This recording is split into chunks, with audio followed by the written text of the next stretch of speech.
Tidak membuat Geekfam gentar.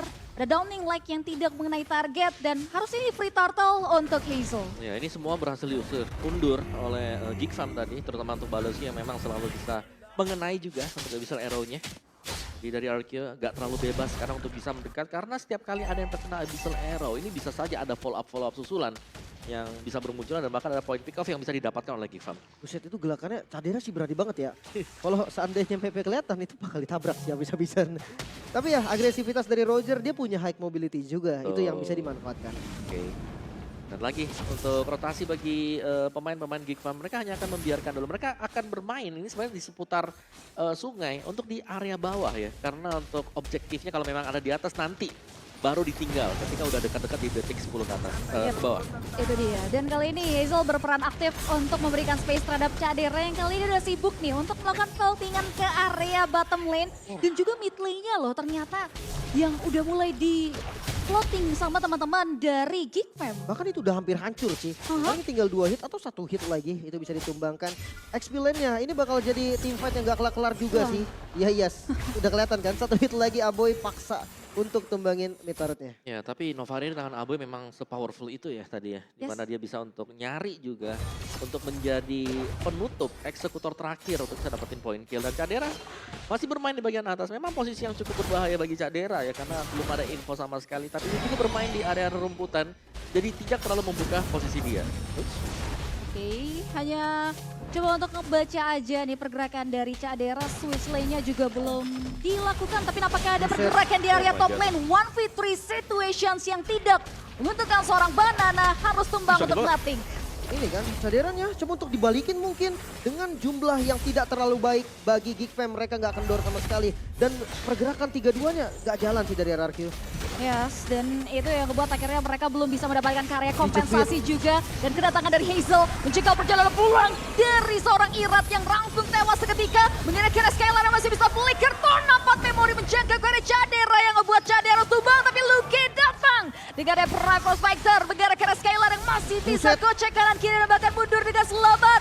Dan begitu pun juga dengarnya Lemon yang juga bisa selamat dan justru meng-outplay pergerakan dari Luke di area bottom lane. Agresivitas dari Geekfam sangat-sangat terlihat bahkan di game kali ini, di game ketiga mereka lebih tajam lagi. Yap, dan memang bisa di-outplay tadi untuk look-nya.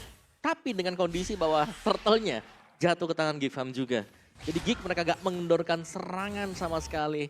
Dan lihat bagaimana Baloyski sekarang ini di garis depan. Punya Stallium Sight, punya damage yang memadai. Dan di itu lagi-lagi ya, dikombinasikan bersama dengan Astral Echo. Lebih gampang untuk kena gitu kan. Kelihatan juga dari player head to head-nya, kita lihat dari memang average KDA yang nggak terlalu jauh sebetulnya dari kedua gold laner kita, Om. Iya, apalagi dari GPM ya, yang memang ya ini tipis-tipis banget, berarti memang mereka bisa jadi ini butuh bantuan juga untuk bisa mendapatkan point kill. Tapi Cadera bermain yang permainan agresif dari Cadera yang di sini, yang dia memperlihatkan bahwa dia nggak takut sama sekali untuk bisa berhadapan dengan Skylar. Dia bahkan berani untuk membuka sebuah movement yang akhirnya nih, tadi baru ke-punish dengan Thought of Nori. Berhasil dapet. Wow, satu purple buff dari Irat berhasil diamankan juga. Dan nampaknya pergerakan dari RRQ udah mulai terbatas. Untuk masuk ke area turretnya pun nggak diperbolehkan loh. Karena outer middle turret dari Geekfam ini masih aman sentosa. Oh, dia mungkin bahkan dicicil terus-terusan ya.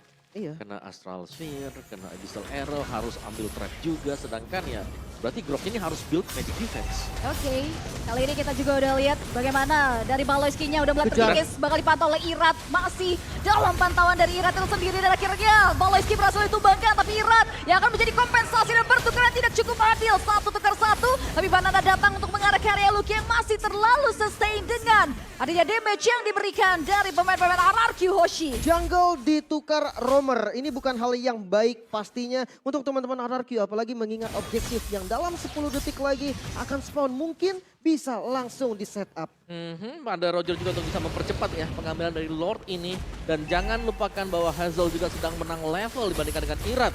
Itu tembakan demi tembakan projectile yang dilepaskan oleh Geekfam selalu bisa mengusir mundur juga karena gak ada healer sekali lagi.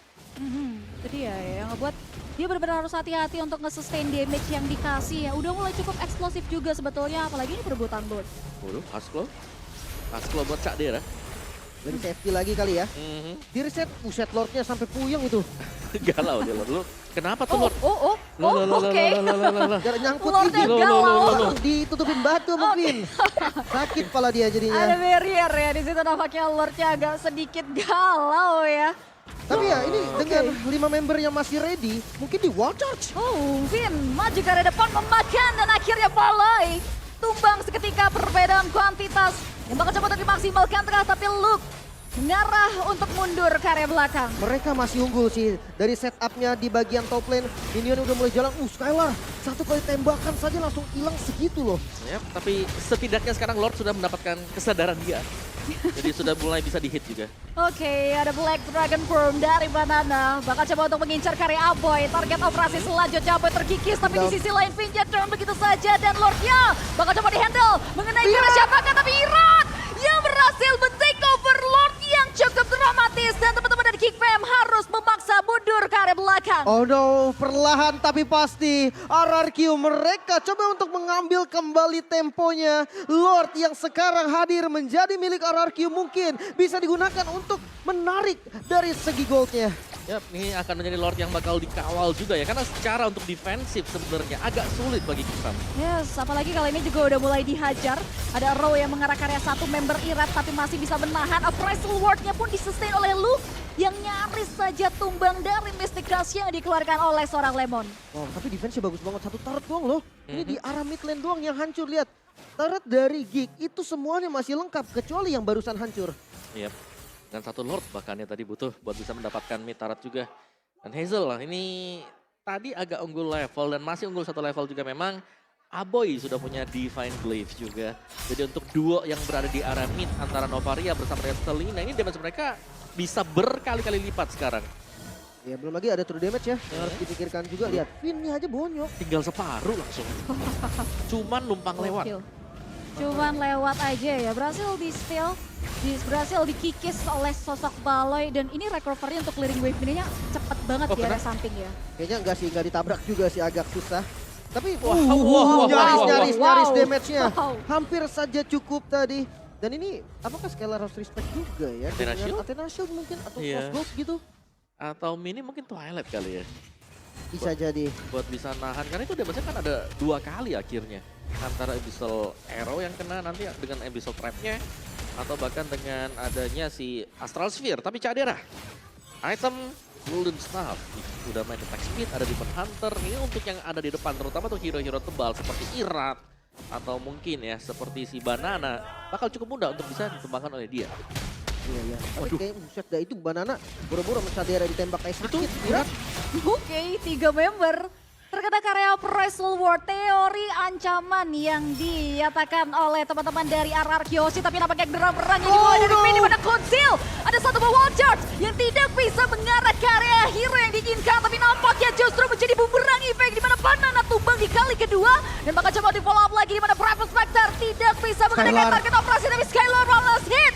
Masih bisa mundur ke area belakang dan disusul lagi. Dibalas sekali lagi dengan perlawanan berat di mana Irat tewas di tangan seorang Aboy. Finn hampir saja menyusul tadi dengan tembakan dari Aboy. Miss mekanik nampaknya, miss prediction karena adanya wall charge dengan flicker tadi tanpa adanya target yang berada di sana. Hazelnya pun tidak berhasil kena. Dan dengannya tumbangnya Irat sekarang. Lord akan terbuka dan Lord ini akan sangat aman kalau mau diambil oleh Geek Fam. Mereka punya damage yang memadai banget. Mereka bisa nge-burst siapapun yang bakal lewat juga. Itu Magical bahkan kuat, physical kuat. ya mau Finn mau lewat juga ini bakal disentuh sama Finn. Kena Luke misalnya Bravest Fighter ada. Cadera juga bisa ngasih damage dengan human transform dia. Ini kayaknya terlalu beresiko ya, sehingga ini akan jadi free Lord Enhance. Lord yang sudah punya efek charge. Oke, posisi yang berbeda kali ini. Geek Fam, The King Slayer, mereka punya Lordnya, mereka unggul goldnya. Dan jangan lupa, Selena dan juga Novaria mengincar ke arah Skylar itu bisa dibilang sebagai instant pick off. Jangan sampai kena Abyssal Row. Iya, Abyssal Arrow sih yang jadi penentu ya. Karena udah kena slow-nya nanti bisa meledak juga di ujung. Ini berbahaya dan Twilight Armor untuk Hazel. Jadi respect dia ya, Twilight Armornya untuk bisa mengurangi nanti damage yang diberikan Skylar. Lordnya dicicil-cicil dari arah kejauhan ya untuk meminimalisasi juga Bagaimana Oh, itu Irat. akan didapatkan, tapi Iratnya tewas seketika dengan adanya follow up damage dari Jadera. Satu base pertahanan berhasil tembus oleh teman-teman dari Geek Fam, sedangkan dua base lainnya bakal coba untuk dipertahankan. Lord kali ini masih bisa dihandle dan teman-teman dari Geek Fam menolak untuk mundur. Bagaimana fokus mereka sudah mulai mengarah ke area satu base, namun belum ada wave in tapi damage yang diberikan Jadera terlalu eksplosif. Oh, mereka mau coba look-nya, sudah buka Brave Fighter dan bakal ditabrak. Oke, ada downing leg, tapi Banana mengarah ke area satu, memukul mundur, tapi damage terlalu besar dari Paloyski. Nampaknya tidak begitu baik bagi no. Raja. Bagaimana Lemon? Tumbang menjadi kena double kill dan justru killing spree oleh Jadera dan wipe out. Dari Anarchy yang membuat base terexpose dan Geek Fam berhasil mengamankan reverse sweep di match kita yang kedua. The King Slayer is back. Wow. Geek Fam ID 2-1 Israel. Ararkio dengan pilarnya kembali ngelemon. Dan juga Pin belum mampu menyetop mimpi buruk dari Geek Fam. Yap, sesuai dengan gelar mereka juga The Kingslayer. Menambah lagi koleksi kemenangan bagi Geek Fam. Dan di game yang ketiga tadi, agresi dibalas dengan agresi juga. Tapi kali ini dengan projectile yang begitu banyak, terkombinasi berkat kehadiran dari Novaria bersama dengan Selena. Itu non-stop dilemparkan terus-menerus. Wah, Dan ternyata terakumulasi sampai dengan late game. luar biasa sekali The Kings